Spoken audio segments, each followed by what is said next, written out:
Hey everyone, it's Nico, and one of my favorite franchises finally released a remake of one of my absolute favorite RPGs, and that's Dragon Quest III. Now, the version you're seeing gameplay from throughout this video is going to be the Xbox Series S and X version. Although I did still buy the physical edition for Nintendo Switch, which I had pre-ordered immediately months and months ago, Square Enix was kind enough to supply me with a digital copy, so I was able to play this a few hours early.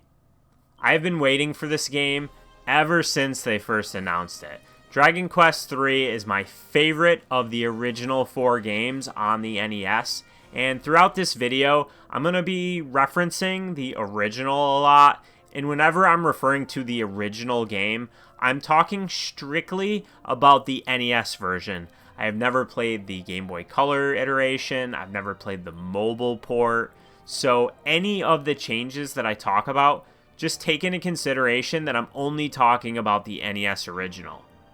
Now, just a quick little background, this is a franchise that I've been involved with ever since I was a kid. I had the original Dragon Quest and Dragon Quest III on the NES, and those are my first 2 entries that I played. And over the years, I've played all of the mainline entries, obviously with the exception of 10, because Square Enix just refuses to translate that into English. Even the offline version, which they released recently, I get that one was an online game, but come on, Square Enix, bring that one over here, please. That's the only one we're missing at this point. So, anyways, the basic story of Dragon Quest III is that you're setting out on a quest on your 16th birthday, and your quest is to finish that which your father failed on. Your father, Ortega, set out on this very same quest that you're going to set out on, and never came back, never returned. So the king of Elihan summons you on your 16th birthday. You're going to gather together a party of your choosing and then set out on your quest. That is the basic premise of this, and that is the only part of the story I'm going to mention. So if you have not played this game yet, maybe you never played the original or any version of Dragon Quest III, no worries. I'm going to have no spoilers throughout this video. You're going to see no dialogue. It's all going to basically just be gameplay with no story beats, so you don't have to worry about that.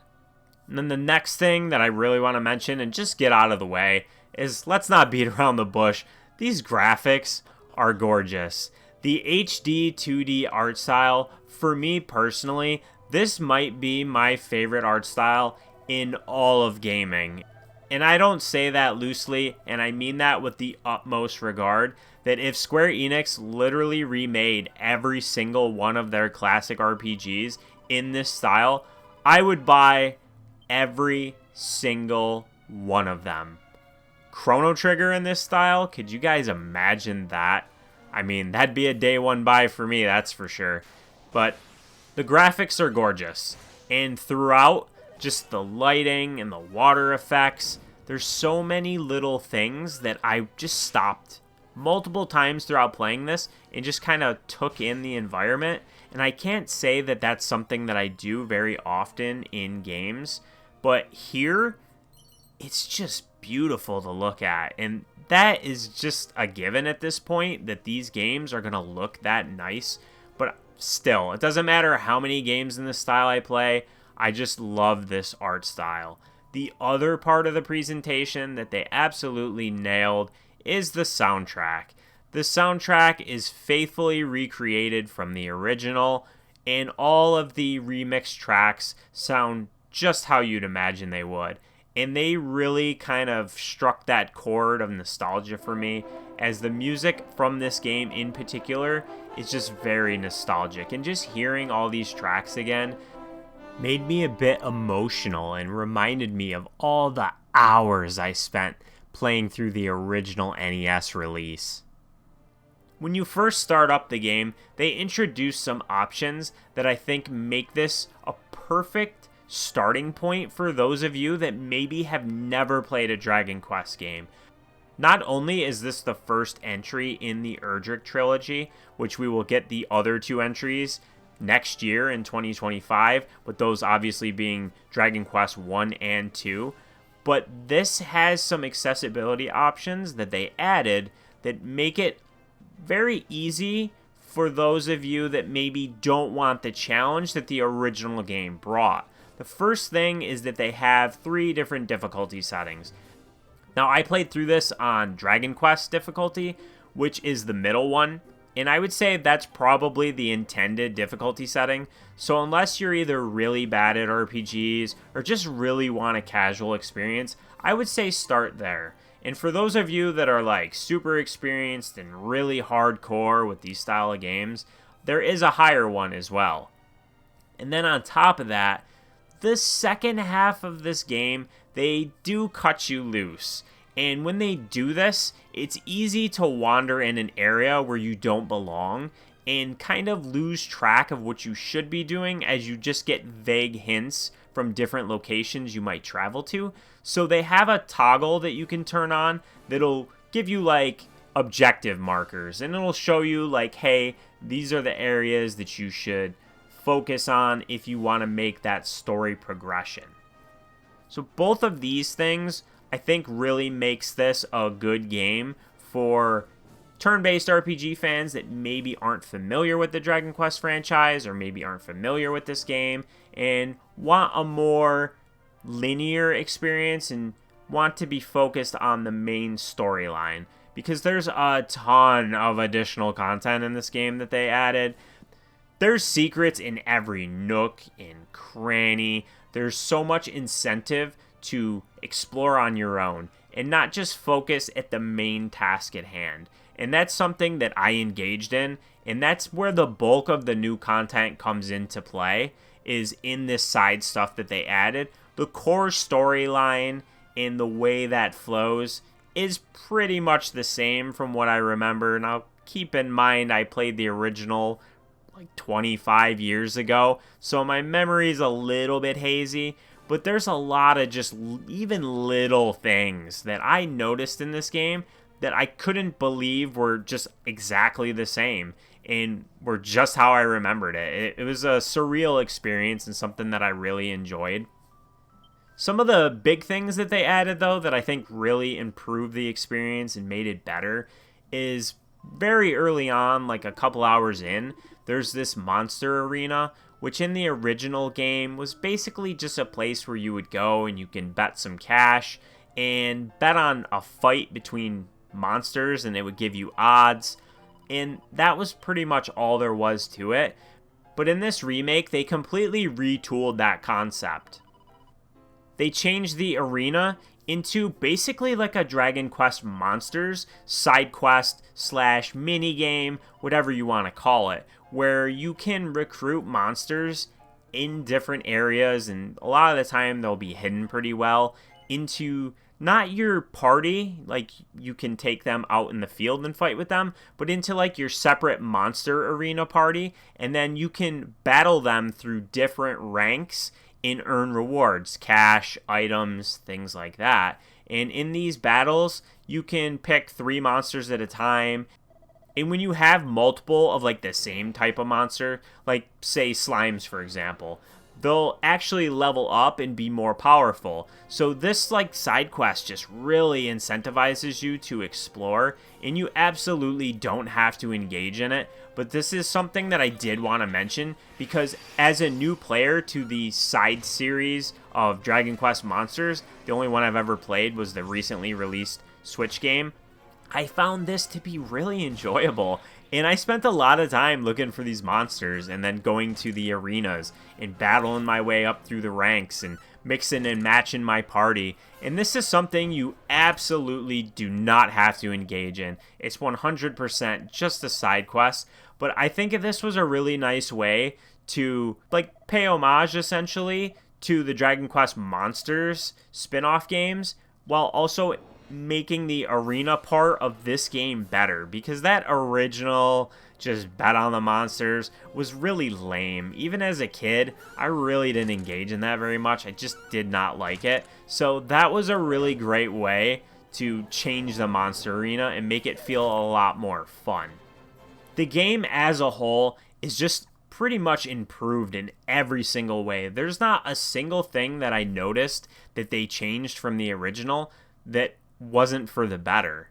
And this remake entry brings this game, into parity with the other Dragon Quest games that have released in probably the last 10 years. There's mini medals, and you trade those in and you get rewards. They added some new classes so that when you create your party, you have more options. They added accessories in to the equipment as a whole, so you don't just have like a weapon, a chest piece, a shield. They added accessories. I don't believe the original had accessories. Again, I'm going off of memory here, but I don't think that it did. I think that's new. Then on top of that, it has a lot of, obvious things. There's a mini map. You have a overworld map. And that's another thing that really changes the game. It makes it a lot easier. It's one of the many things that I think makes the game a lot easier is that you always have a map. So when you enter like a new dungeon, you can open a map and you can see a layout. You don't have to collect a map. You just always have a map. And some of the areas in the original were pretty confusing to navigate. They were maze-like. It's easy to get lost. That's completely solved with having just a map at all times. Other things like that they changed, there's more reason to explore on the overworld map because there's little secret areas that contain loot or monsters for the arena. There's also these sparkly spots you'll see, which are basically supplies. Sometimes they'll be in the water or on land. Collecting these, you'll usually get some herbs or some equipment. So they gave you a lot more to do rather than go from point A to point B, fight monsters on your way. It does still have the same random battles. You can't see the monsters that you're going to fight on the screen. Some players might not like that. I didn't mind it. But there are times where it's a little overbearing, where you're running into fight after fight after fight, and you feel like you're not making any progress. But you could always run away if you want, and it seems like the flee rate is a little bit higher, and you're more likely to get away. So I didn't really mind it that much. One thing that they did keep in from the original that was cumbersome then, and really should have been improved here, and this is probably a small nitpick, but the selling and buying of items and equipment, it's so slow. You can only sell one item at a time. You can't select a whole bunch of items and then sell 3-4 different types. You can only sell one item at a time. So that could be a little slow going sometimes, and I'm not entirely sure why they didn't modernize that aspect of it. It doesn't really add anything to the game to leave it that way, but they did. As a whole, this is just a near perfect remake to me. This is one of my favorite games, and I had it under a microscope throughout the entire experience since I have so much nostalgia for it. But they just remade this in such a meaningful and impactful way that this is honestly the definitive way to play Dragon Quest III, and renders pretty much any other version of this game that currently exists completely obsolete. So if you're interested in maybe the Dragon Quest series for the first time, or if you're wondering if this is worth playing since you played the original, the question is yes to both of those. It's absolutely worth playing. It doesn't matter if you're a previous Dragon Quest fan, if you've played 3 before, have not played it before.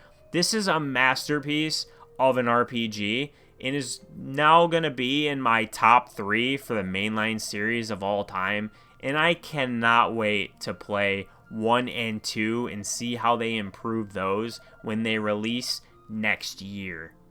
I really enjoyed the turn-based combat, and the addition of the AI controlled component where you can pick fight wisely, focus on healing, things like that. That wasn't in the original. I didn't mention the combat too much because it's turn-based combat. I mean, what is there really to say? You have hit points, you have magic points. You use your magic points when you use magic or your abilities. I'd just be retreading things we all already know. But they did make improvements there, and just as a whole, I still really enjoy the turn-based style. I don't know what it is about turn-based combat that I prefer over the other styles of combat that are in like Final Fantasy. Like, I don't play the modern Final Fantasy titles. I only really focus on the Dragon Quest series because of that turn-based combat, and I don't know what it is that just draws me to that, but I just really enjoy it. And here, it's well done. It seems like they did cut down on some of the grinding, and I didn't feel like at any point I needed to grind per se, but if you wander into areas where you don't belong, you might feel like you need to grind, but I would say just consider that you're probably not where you should be quite yet. And the game flow in the beginning, it felt much easier than I remember the original, but trust me, when you get about 4, 5, 6 hours in, that's gonna be where you start to see that difficulty really ramp up. So I think they gave the player more of like a honeymoon period where it's easy in the beginning and then it's gonna get much more difficult as you go. I would not say this is as hard as the original because there's a lot of small things that they changed that allow you to quickly get right back into it even if you lose a battle. And in the original, it would just, send you right back to your previous church. So a lot of little things just really added up to be a lot in this game and really weigh a lot and make the experience as a whole just so much better. I had so much fun with this game. So I hope you all decide to play this if you have not yet. And if you played this, let me know in the comments what you thought. Was there anything that you didn't like about the game that they changed from the original, or maybe one of the other versions that maybe you played that I didn't? Let me know. I'm curious to see what you all think about it, because I know for me personally, I love this, and this is now my favorite way to play Dragon Quest III. I still have a lot more to do, but I really wanted to make this video and share my thoughts with you all. So thank you for watching this through to the end. Let me know if you have any questions, comments, concerns. Make sure to hit the subscribe button, and until next time, have a good one.